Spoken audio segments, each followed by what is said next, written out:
Hey everybody, it's Pastor Erhard back here for Small Catechism Tuesday. We're taking a look at the Ten Commandments right now, and we've moved into the second table of the law, dealing with our relationship to our neighbors. Last week we began with the Fifth Commandment, a series of the four commandments that God gives to protect the good gifts that He gives to His creation. And the fifth commandment deals with the gift of the body. It's the closest gift that we have. It's part of us. It's what constitutes ourselves and our existence here on earth. So God protects the body with the commandment, "Do not murder," which also includes a prohibition against any harm done to the body. In the sixth commandment, we move on to God's next closest gift. God protects the closest gift next to your body, and that is the gift of husband or wife, the gift of a spouse. The sixth commandment deals especially with marriage. You shall not commit adultery. Um, and in the explanation to the sixth commandment, God he identifies, or excuse me, Luther identifies in the explanation to the sixth commandment, not just the sin of adultery in breaking faith in a marriage, but also any kind of unchastity. So those are the two parts, the two main focuses of the small catechism and the large catechism's explanation of the sixth commandment. So God protects the next closest good next to the body. And it's actually really just an extension of the fifth commandment, because Scripture says on multiple occasions with respect to marriage that the two will become one flesh. In fact, this is repeated in Genesis when God institutes marriage in the very beginning at creation, when He creates both Adam and Eve. The two become one flesh. In the Gospels, when Jesus addresses marriage and divorce, He says the two will become one flesh. He quotes creation, the account of creation in Genesis. And then also St. Paul, when he's dealing with marriage in Ephesians chapter 5, speaks of the husband and wife and their duties to one another, and he says the two will become one flesh.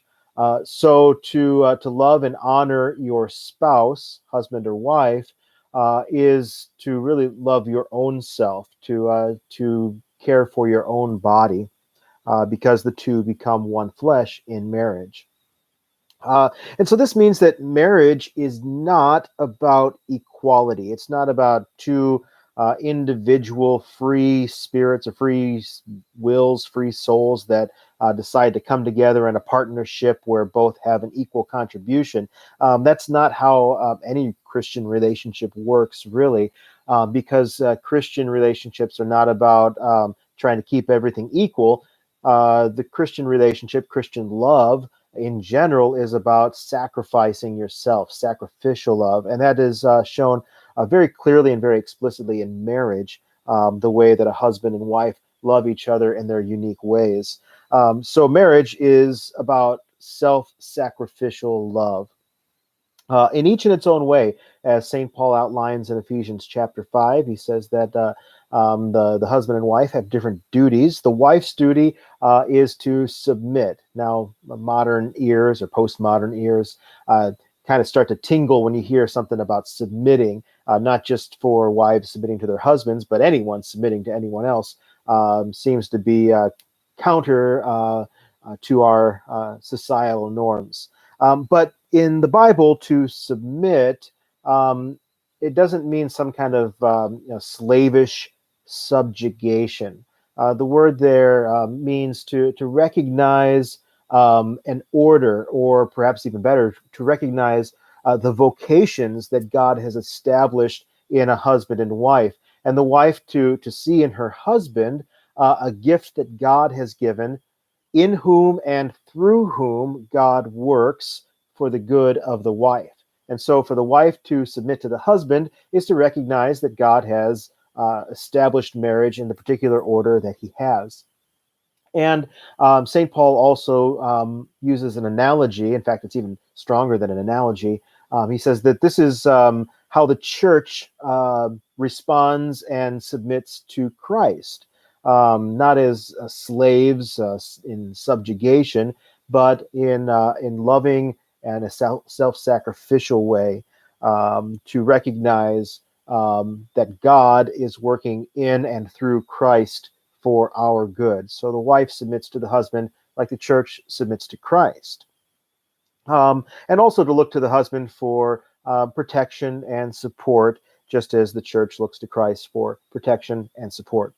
The husband has actually the harder job in the marriage relationship, and that is to sacrifice himself for the sake of his beloved wife, and to give himself up for her, just as Christ gave himself up for the church. He did not consider his life more worthy or worthy to be saved, but gave himself up to the point of death on a cross for the sake of his beloved. And so the husband's job is to make his wife the most beautiful creature that the world has ever beheld. That's what Christ did for the church.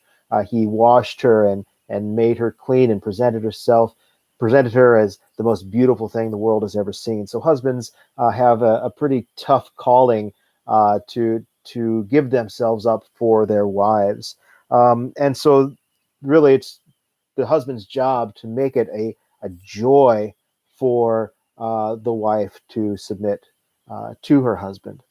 So in this way, both husband and wife are joined together in a complementary way to offer themselves to each other in self-sacrificial love, in a very unique way defined by the institution of marriage, which God created in the beginning.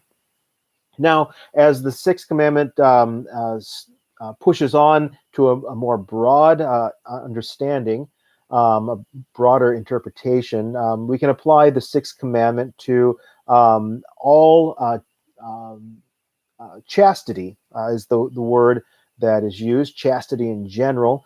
We don't often use that word in general speech. It's not really looked upon as a virtue much these days. But what it's talking about is that sexual activity in general is not transactional.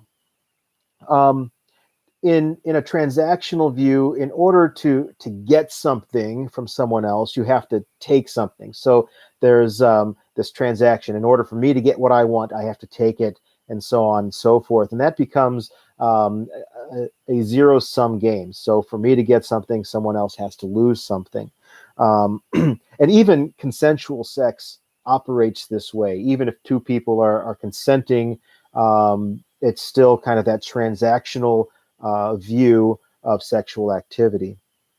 But on the model of marriage, as God has instituted marriage to be the place for holy and proper sexual activity, we see that it's not a zero-sum game. It's not that I take in order to get, but rather it's a giving of yourself. It's self-sacrificial love.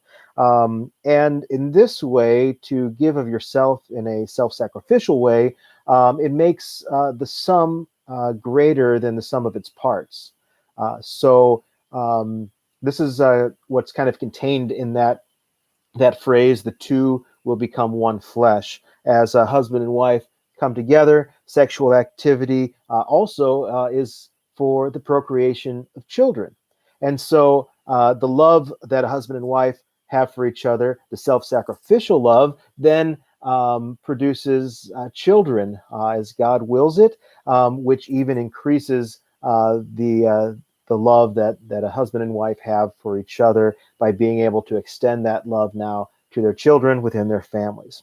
So the Sixth Commandment, again, is a commandment that God gives to protect his good gift of marriage. And so we recognize the gift also that God has given in a husband or wife, and the particular way he works through these unique vocations. All right, so next week we'll take a look then at the seventh commandment. God is giving a commandment to protect his good gifts of stuff. So we'll see you back here next week for Small Catechism Tuesday. Take care and God bless.